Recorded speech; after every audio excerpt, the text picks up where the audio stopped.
አርባ ምንጭ ከነማ 2-0 ሲያሸንፍ አህመድ ሁሴንና በፍቅር ግዛቸው ጎል አስቆጥረው እንደነበር ይታወሳል። ወልዋሎ ዓዲግራት ዩኒቨርሲቲ 5 ጎሎች፣ አርባ ምንጭ ከነማ 4 ጎሎችን አስቆጥሯል።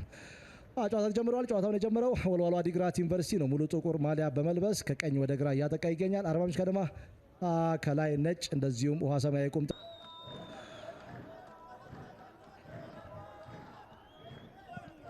አርባ ምንጭ ከነማ የመጀመሪያ ጎል ፍለጋ ኤፍሬም ታምራት የቀድሞ የኢትዮጵያ ንግድ ባንክ ተጫዋች፣ ሙሉዓለም መስፍን፣ ፍሬው ሰለሞን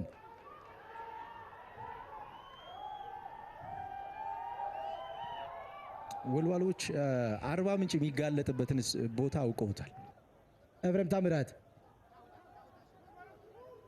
መሪውን አልመዳላ በመስመሮች መካከል ምናልባት በዚህ ሰዓት ታምራት ቴድሮስ የመጨረሻ ጎል ማግባት ሙከራ ያቢዮን ጊሎ ቡና ምናቀው ሙሉዓለም እና አዲስ ግዴ የነበሩበት ሰዓት ላይ የዚህ አይነት ምናልባት ጎል ታምራት ኢያሱ አምስተኛ የሊግ ጎል ይሄ ነው። አሁን የአርባ ምንጭ የጨዋታ መንገድ የዚህ ጎል መገኛ በነገራችን ላይ የጄሮሜ ፊሊፕ ወደ ኋላ መውረድና ለታምራት የሰጠው ነፃ የመጫወቻ ቀጠና ነው። ምክንያቱም ጄሮሜ በሚወርድበት ሰዓት ትኩረት የሚደረግበት ተጫዋች ይሆንና 2 ወይም ደግሞ 3 ተጫዋቾችን ድራግ ያደርግላል። በእንቅስቃሴ መመልከት ይችላል። አሁን ይሄኛውን ኳስ ከኋላ ድሮፕ በሚደረግበት ሰዓት ታይት ሆኖ ኪም አጠገቡ በእርግጥ ማርክ ማድረግ የሚችልበት ጊዜ ነበረው፣ እግሩን አልሰደደም። ነገር ግን አደገኛው ተጫዋች አድርገው ኤክስፔክት የሚያደርጉትን ሌላኛውን አጥቂ ሲጠብቁ ነው ያልተጠበቀው ተጫዋች ጎል ያስቆጠረውና አጨራረሱ በጣም ጥሩ ነው። የመከላከል አደረጃጀታቸው ጠንካራውን ተጫዋች መያዝ አልቻለም። ነገር ግን በዚህ የጎል እንቅስቃሴ ውስጥ የጄሮሜ ከእንቅስቃሴ ከኳስ ውጭ ያለው ሞቢሊቲው ወሳኙ የሚባለውን ተጫዋች ነፃ ለማውጣት ትልቅ ሚና ነበር። ታምራት ኢያሱ አርባ ምንጭ ከነማን መሪ አድርጓል። ማሊያውን አውልቆ ቢጫ ካርድ ተመልክቷል። የመጀመሪያ ቢጫ ካርድ ነው። ጥሩ ጊዜ እያሳለፈ ባልሆነው አርባ ምንጭ ከነማ አዞቹ ጎልቶ እየወጣ ያለ ተጫዋች ነው። ምዕራብ አባያ ተወልዶ ያደገው ተጫዋች። ወልዋሎ ዓዲግራት ዩኒቨርሲቲ 0 አርባ ምንጭ ከነማ 1። ሁለተኛው አጋማሽ ከተጀመረ 10 ደቂቃ እንኳን አልሞላም። ዳዊት ገብሩ የአቻነት ጎል ፍለጋ በመስመሮች መካከል ፍሬው ሰለሞን ለላይ ማጥቃት እንቅስቃሴ በየነ ባንቻ ምናልባት ኤፍሬም ከጨዋታ ውጪ ሆኗል። በቀይ ጎል ማግባት ሙከራዎች በሁለቱም ቡድኖች በኩል ምናልባት ፍሬው ሰለሞን ጎል ጣቆሩ ወደ ጨዋታ መልሷቸዋል። ወልዋሎ ዓዲግራት ዩኒቨርሲቲን በዚህ ሂደት ዋጋ ከፍሏል። ትግስት ያልነው ተናግረን አልጨርስም። የመጀመሪያ የሊግ ጎል ለፍሬው ሰለሞን ጣቆሩ። እንድሪሳ ኦኮቶቾ ምንም ሊያደርጉ አልቻለም። አርባ ምንጭ ከነማ 10 ደቂቃ እንኳን መቆየት አልቻሉም እየመሩ።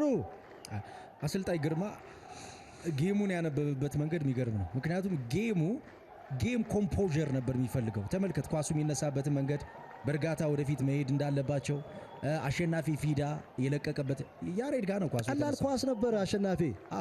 ግን የተነሳበትን መንገድ ተመልከተው። ያሬድ በዚህ እንቅስቃሴ ተመልከት፣ መጨረሻ ላይ ሊንክ ማድረግ የዚህ ጨዋታ ይሄ ምንድነው አታኪንግ ፖኬት የሚባል አለ፣ የማጥቂያ ኪስ። የማጥቂያ ኪሶችን በዚህ አይነት መንገድ ነው የምታዘጋጀው። ያን ያዘጋጀበት መንገድ የመጨረሻው አደገኛው ተጫዋች አጥቂ ሳይሆን አማካኝ ተከላካይ ሊሆን ይችላል። ግን አደገኛው ተጫዋች ኳሱ የሚደርስበትን ሲቹዌሽን ማዘጋጀት ነውና ኢድሪሳ ምንም ማድረግ አልቻለም። ፍሬው በጣም ልምድ ይወጡ ማድረግ። አሁን ኢድሪሳ አንድ እርምጃ ቢቀድም ኖሮ ፍሬው ጎል ነው ያገባው። በዚህ ሰዓት ምናልባት ጄሮም ፊሊፕ የቆሙ ኳሶች 2 ተጫዋቾችን ነው ታርጌት ሊያደርጉ የሚችሉት። ታምራት ወይ ጄሮሜን ነው ታርጌት የሚያደርጉት። አቅጣጫዎቹንም ከተመለከት ሁለቱን ነው ያለፉት። ሙታክቧን ግን አለማድረግ አይቻልም። እውነት ነው። የገባ ኳስ ነው ያወጣው። ኦሬዲ የገባ ኳስ ኦሬዲ ጌም ውስጥ አቆያቸው። ጌሙ የጎደለውን ነገር አይቶ ነው የገባው። ጌሙ የጎደለውን ነገር ያዩ ተጫዋቹ ደግሞ ይሄ ሎኬቲንግ ዘ ስፔስ በሚለው ሐሳብ ላይ አብዛኛውን ጊዜ ጋፑን ያውቁታል። ምናልባት በዚህ ሰዓት ታምራት በእጅ የተነካ ኳስ ፔናልቲ።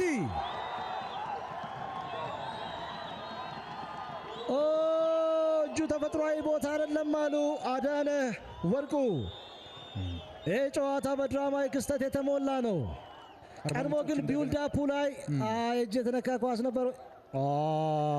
የግራ እጁ እስኪ በድጋሚ መመልከት ያለብን ይመስላል። ነፃነት ግራ እጁ ተመልከት፣ በእጅ ነው ይህ ኳስ። እጁ ተፈጥሯዊ ቦታ ላይ ነበር አልነበረም? ታክት ፖይንት ብብቱን ነው የነካው ኳሱ።